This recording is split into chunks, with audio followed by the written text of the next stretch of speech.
नमस्कार, मैं डॉक्टर चंद्र प्रकाश घारू। हम डिस्कस कर रहे थे कार्बोनल कंपाउंड में एल्काइन का हाइड्रोबोरिनीकरण, जिससे कार्बोनल कंपाउंड्स को बनाया जा सकता है।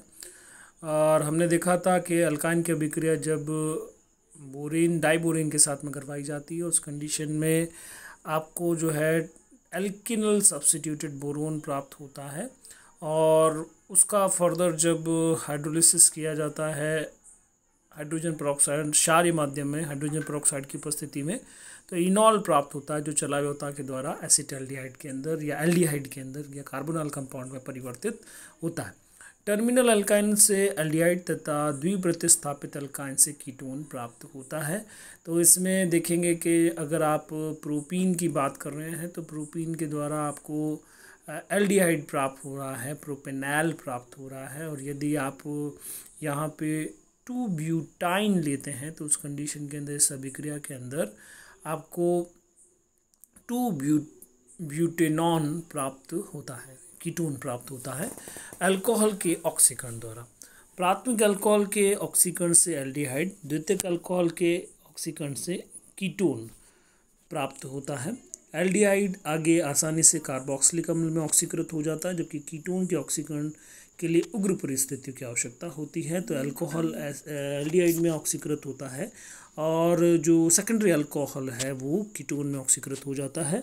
अभिक्रिया को कार्बोनिल यौगिक तक रोकने के लिए कुछ विशिष्ट अभिकर्मकों की आवश्यकता होती है, उनकी उपस्थिति में ऑक्सीकरण करवाया जाता है। जैसे N-ब्रोमोसक्सेनामाइड की उपस्थिति में एल्डिहाइड तत्व कीटोन किस तरह से प्राप्त होते हैं, यहाँ पे रिएक्शन दिखाया है। प्राथमिक अल्कोहल के साथ में रिएक्शन हो रही है, एल्किल सब्स्टिट्यूटेड N-ब्रोमोसक्सेनामाइड प्राप्त होता है और फर्दर इसके अंदर रिएक्शन के थ्रू शिफ्टिंग होती है और एल्डिहाइड प्राप्त हो जाता है। इसी तरह पिरिडीनियम क्लोरोक्रोमेट की important reaction it is. Pyridinium chlorochromate एक विशिष्ट अभिकर्मक है जो अल्कोहल का ऑक्सीकरण कार्बोनिल यौगिकों में कर देता है। जैसे प्राथमिक अल्कोहल का ऑक्सीडेशन एल्डिहाइड में होता है और द्वितीयक अल्कोहल का ऑक्सीडेशन पिरिडीनियम क्लोरोक्रोमेट की उपस्थिति में कीटोन में हो जाता है। ओपन ओवर ऑक्सीकरण एल्यूमिनियम तृतीयक ब्यूटॉक्साइड की उपस्थिति में, यह एक विशिष्ट अभिकर्मक है जो द्वितीयक अल्कोहल को कीटोन में परिवर्तित करने हेतु प्रयुक्त होता है। इस ऑक्सीकरण की प्रक्रिया में द्वितीयक अल्कोहल को एल्यूमिनियम तृतीयक ब्यूटॉक्साइड की उपस्थिति में एसीटोन के साथ गर्म किया जाता है। प्रक्रिया के दौरान एसीटोन आइसोप्रोपिल अल्कोहल में अपचयित हो जाता है तथा जो सेकेंडरी अल्कोहल है वो कीटोन में परिवर्तित हो जाता है। तो ये रिएक्शन दर्शाई गई है जिसके अंदर सेकेंडरी अल्कोहल जो है वो तो कीटोन में ऑक्सीकृत हो गया है, जबकि जो एसीटोन है वो आइसोप्रोपिल अल्कोहल में अपचयित हो जाता है। डाइऑल के ऑक्सीकरण से डाइऑल लेड टेट्राएसीटेट की उपस्थिति में कीटोन अथवा एल्डिहाइड में परिवर्तित हो जाता है। तो यहाँ पे डाइऑल का एग्जाम्पल दे रखा है लेड टेट्राएसीटेट की प्रेजेंस में। यहाँ पे आपको जो है आप देख रहे हैं कि रिएक्शन के द्वारा आपको कीटोन अथवा एल्डिहाइड जो है वो प्राप्त होता है। जैसे इसकी मैकेनिज्म यदि अपन देखें तो सबसे पहले एसिटिक एसिड का एक मॉलिक्यूल एलिमिनेट होता है और लेड एसिटेट यहाँ पे सब्स्टिट्यूट हो जाता है। फर्दर यहाँ पे एक साइक्लिक लेड एसिटेट एस्टर प्राप्त होता है और इसमें से लेड एसिटेट के एलिमिनेशन के द्वारा आपको कार्बोनल कंपाउंड जो है प्राप्त हो जाता है। इसी प्रकार पर-आयोडिक अम्ल की उपस्थिति में भी डायोल से कार्बोनिल यौगिक जो है वो प्राप्त होते हैं। डायोल जो है वो कार्बोनिल यौगिकों के अंदर अपघटित कर देता है लेड एसिटेट की प्रेजेंस में। रिएक्शन जो होती है या पर-आयोडिक एसिड की प्रेजेंस में भी सेम काइंड ऑफ रिएक्शन होती है और आपको कार्बोनिल यौगिक प्राप्त हो जाते हैं। रोजेन वुंज अपचयन अभिक्रिया, अम्ल क्लोराइड RCOCl पैलेडियम तथा बेरियम सल्फेट उत्प्रेरक की उपस्थिति में अम्ल क्लोराइड जाइलीन में उबलती हाइड्रोजन के साथ अभिक्रिया कर एल्डिहाइड देता है। तो यहाँ पे अभिक्रिया हो रही है RC+OCl हाइड्रोजन के साथ रिएक्शन कर रहा है। जाइलीन मीडियम के रूप में है। लेड और बेरियम पैलेडियम तथा बेरियम सल्फेट जो है उत्प्रेरक के रूप में प्रयुक्त किए जाते हैं। एक्चुअली यह अभिक्रिया को रोकने के लिए किया जाता है, उत्प्रेरक विष का कार्य करते हैं। यहाँ पे एल्डिहाइड आपको प्राप्त होता है। तो क्रियाविधि अपन देखें तो RCl और हाइड्रोजनेशन जब होता है RCOCl का, उसका उस कंडीशन के अंदर आपको जो है हाइड्रोक्सी क्लोरो कंपाउंड मिलता है, जो फाइनली जो है यहाँ से HCl एलिमिनेट हो जाएगा और आपको कार्बोनिल यौगिक प्राप्त हो जाता है। अम्ल क्लोराइड का अपचयन। लिथियम एल्यूमिनियम हाइड्राइड एक प्रबल अपचायक है जो अम्ल को अल्कोहल में अपचयित कर देता है। इसके स्थान पर लिथियम एल्यूमिनियम हाइड्राइड ट्राइब्यूटॉक्साइड प्रयुक्त करने पर अम्ल क्लोराइड से एल्डिहाइड प्राप्त होता है, जो आगे अल्कोहल में अपचयित नहीं होता। तो यहाँ पे रिएक्शन बहुत सिंपल सी रिएक्शन यहाँ पे दर्शाई गई है।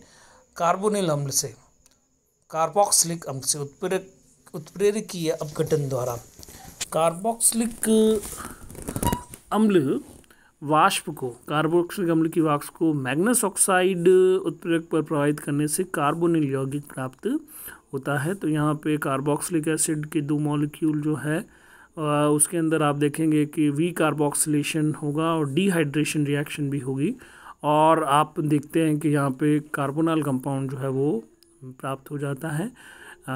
इसी तरह कैल्शियम कार्बोक्सिलेटो की शुष्क आसवन यदि किया जाए, कैल्शियम कार्बोक्सिलेट का शुष्क आसवन करने पर कार्बोनिल यौगिक प्राप्त होता है। तो यहाँ पे कैल्शियम कार्बोनेट जो है वो एलिमिनेट हो जाता है। RC+OR जो कार्बोनल कंपाउंड प्राप्त हो जाता है। जैसे कैल्शियम एसीटेट के शुष्क आसवन द्वारा एसीटोन प्राप्त होता है, तो कैल्शियम एसीटेट का करोगे तो उस कंडीशन कैल्शियम कार्बोनेट एलिमिनेट हो जाएगा और आपको एसीटोन उत्पाद के रूप में प्राप्त हो जाएगा। 2 भिन्न कैल्शियम कार्बोक्सिलेटों के मिश्रण का शुष्क आसवन करने पर कार्बोनिल यौगिकों का मिश्रण प्राप्त होता है। जैसे अगर आपने कैल्शियम एसीटेट लिया है और यहाँ पे दूसरे के अंदर अल्काइल ग्रुप के रूप में थाल ग्रुप प्रेजेंट है, तो यहाँ पे यदि रिएक्शन होती है तो उस कंडीशन में आप देखेंगे कि कैल्शियम कार्बोनेट तो निकल ही रहा है। यहाँ पे आपको दो तरह के मतलब आपको जो है कार्बोनिल यौगिकों का जो मिश्रण है वो प्राप्त हो जाएगा। यहाँ पे आपको मिश्रण में देखिए कि यहाँ पे एसीटोन भी प्राप्त होगा, पेंटेनॉन भी प्राप्त होगा, और यहाँ पे दोनों जो है ब्यूटेनॉन जो है वो भी उत्पाद के रूप में प्राप्त हो जाएगा। एल्किल नाइट्राइल से स्टेफन अभिक्रिया। इस अभिक्रिया में एल्किल नाइट्राइल का SnCl2 तथा HCl की उपस्थिति में अपचयन कराने पर एल्डिमीन के प्राप्त होता है, जिसका जलपटन यदि किया जाए तो एल्डिहाइड प्राप्त हो जाता है। एल्डिमीन जो है उसका अपचयन द्वारा, यानी कि एक H कार्बन के साथ में एक नाइट्रोजन के साथ में जुड़ गया अपचयन के द्वारा, और फाइनली जब इसका हाइड्रोलिसिस किया जाता है तो अमोनिया का एलिमिनेशन होता है और एल्डिहाइड जो है उत्पाद के रूप में प्राप्त हो जाता है। ग्रिग्नार्ड अभिकर्मक से क्रिया द्वारा, इस अभिक्रिया के दौरान ग्रिग्नार्ड अभिकर्मक का एल्किल समूह नाभिक स्नेह की भांति नाइट्राइल कार्बन पर आक्रमण करता है, जिससे प्राप्त उत्पाद जलकटन द्वारा कीटीमीन देता है। प्राप्त कीटीमीन पुनः जलकटन के द्वारा कीटोन में परिवर्तित हो जाता है। तो ग्रिग्नार्ड अभिकर्मक आप जानते हैं कि यहाँ पर अल्काइल ग्रुप जो है वो नेगेटिवली चार्ज होता है या नाभिक स्नेह की भांति का साइनाइड की कार्बन या नाइट्राइल के कार्बन के ऊपर अटैक करता है, और फाइनली जब इसका हाइड्रोलिसिस होता है तो कीटीमीन प्राप्त होता है और ये कीटीमीन फर्दर जल अपघटन के द्वारा कीटोन में परिवर्तित हो जाता है। तो यहाँ पे यदि एथिल मैग्नीशियम ब्रोमाइड और मेथिल साइनाइड की रिएक्शन करवाई जा रही है तो उस कंडीशन के अंदर ब्यूटेनॉन प्राप्त होता है, ब्यूटेनॉन प्राप्त होता है। और जबकि फेनिल मैग्नीशियम ब्रोमाइड और मेथिल साइनाइड की रिएक्शन यदि करवाई जाए तो उस कंडीशन के अंदर एसीटोफिनॉन प्राप्त होता है। इसी तरह से फेनिल मैग्नीशियम ब्रोमाइड और फेनिल साइनाइड की यदि रिएक्शन करवाई जाए तो उस कंडीशन के अंदर बेंजोफिनॉन उत्पाद के रूप में प्राप्त हो जाता है। डाइथाइन से अभिक्रिया, डाइथाइन की सहायता से किसी एल्डिहाइड को दूसरे एल्डिहाइड अथवा कीटोन में परिवर्तित किया जा सकता है।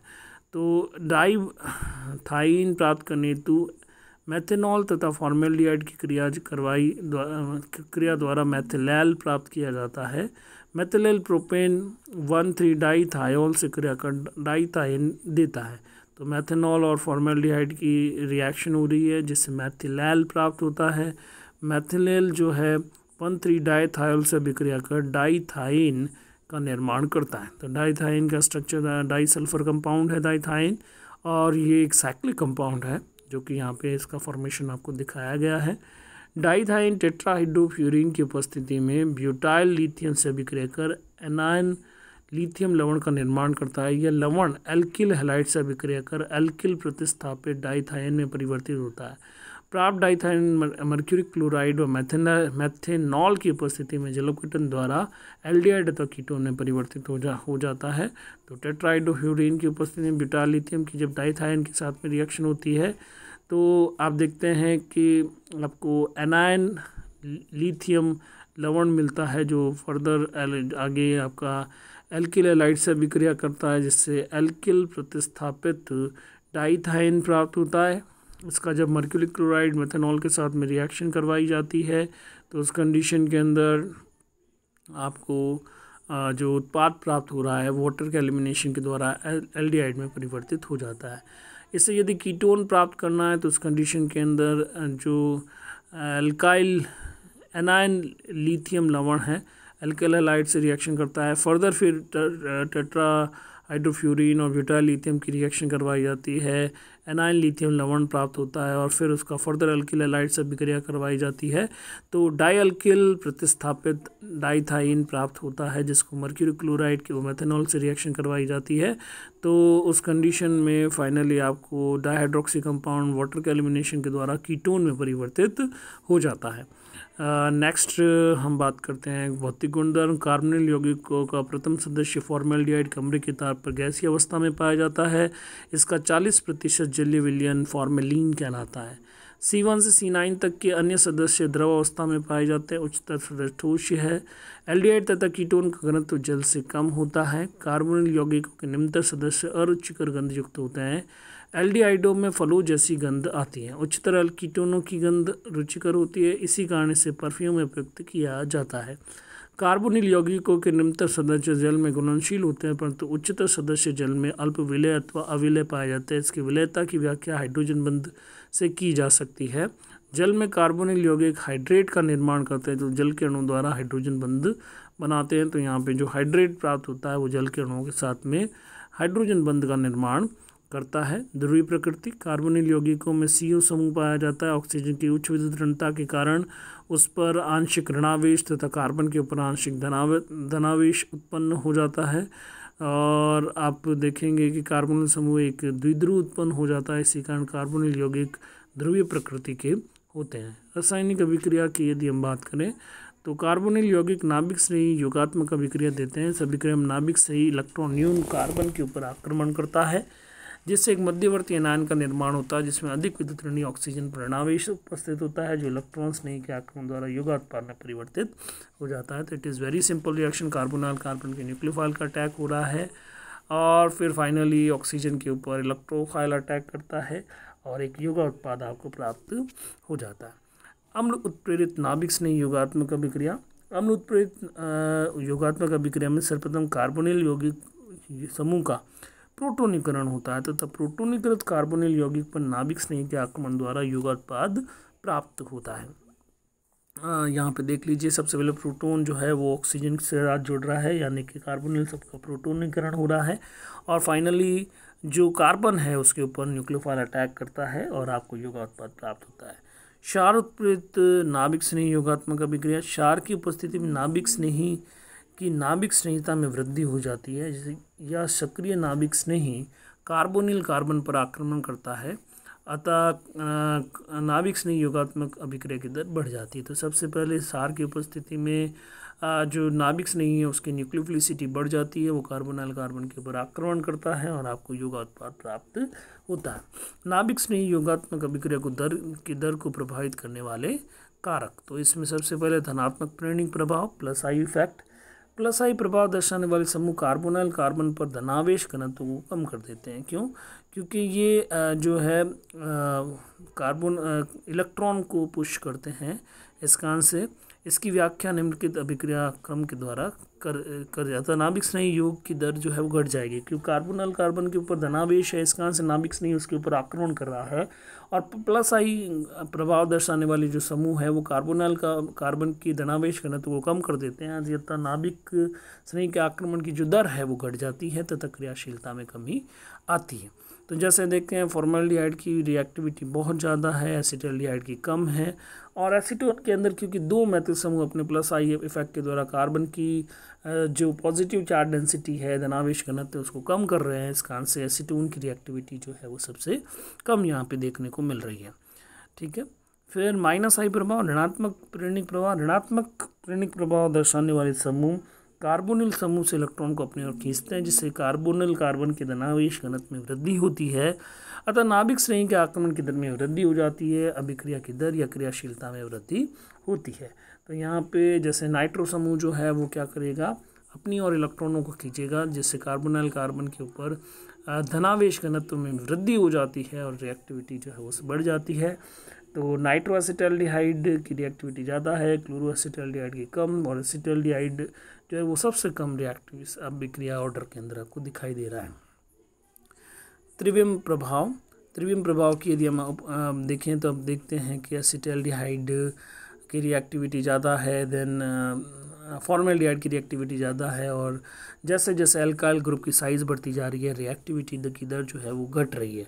तो इस क्रियाशीलता क्रम से स्पष्ट है कि कार्बोनिल समूह से समूह जुड़े एल्किल समूह का आकार जैसे जैसे बढ़ रहा है, क्रियाशीलता में कमी आ रही है। प्रतिस्थापी समूह का आकार बढ़ने के साथ साथ त्रिविन्यासी बाधा में वृद्धि होती है, जो कि अभिक्रिया की क्रियाशीलता को घटाता है। नाभिक श्रेणी के आक्रमण द्वारा मध्यवर्ती चतुष्फलकीय मध्यवर्ती का निर्माण होता है, जिसमें बंध कोण 109.5 डिग्री का होता है। अतः कार्बोनिल यौगिकों की तुलना में एल्किल समूह नज़दीक आ जाता है, क्योंकि कार्बोनिल कार्बन के अंदर कार्बन sp2 संकृत है, जिसके अंदर जो समूह है जुड़े हुए हैं वो क्या है, 120 डिग्री के एंगल के ऊपर एक दूसरे से दूर रहते हैं। लेकिन जो चतुष्फलकीय मध्यवर्ती बनता है उसके अंदर बंध कोण क्योंकि 109.5 डिग्री, तो इस कारण से जो एल्किल समूह है वो एक दूसरे के नज़दीक आ रहे हैं। तो आप देखेंगे कि कार्बोनिल यौगिकों की तुलना में एल्किल समूह नज़दीक आते हैं। अतः एल्किल समूह का आकार बड़ा होने पर जो उनके मध्य त्रिविन्यासी बाधा अधिक हो जाती है, जिससे मध्यवर्ती के स्थायित्व में कमी आती है और अभिक्रिया की दर भी घट जाती है। जैसे कि न्यूक्लियोफाइल जब अटैक करता है तो टेट्राहेड्रल ट्रांजिशन स्टेट बन रही है, जिसके अंदर जो आपके अल्काइल ग्रुप है वो नज़दीक आते हैं, और बड़े अल्काइल ग्रुप होंगे तो उस कंडीशन के अंदर मध्यवर्ती की जो चतुष्फल की मध्यवर्ती की जो क्रियाशीलता होगी वो मध्यवर्ती का स्थायित्व जो है वो बहुत कम हो जाएगा, और इसके साथ क्रियाशीलता में भी कमी आती है। Thank you very much.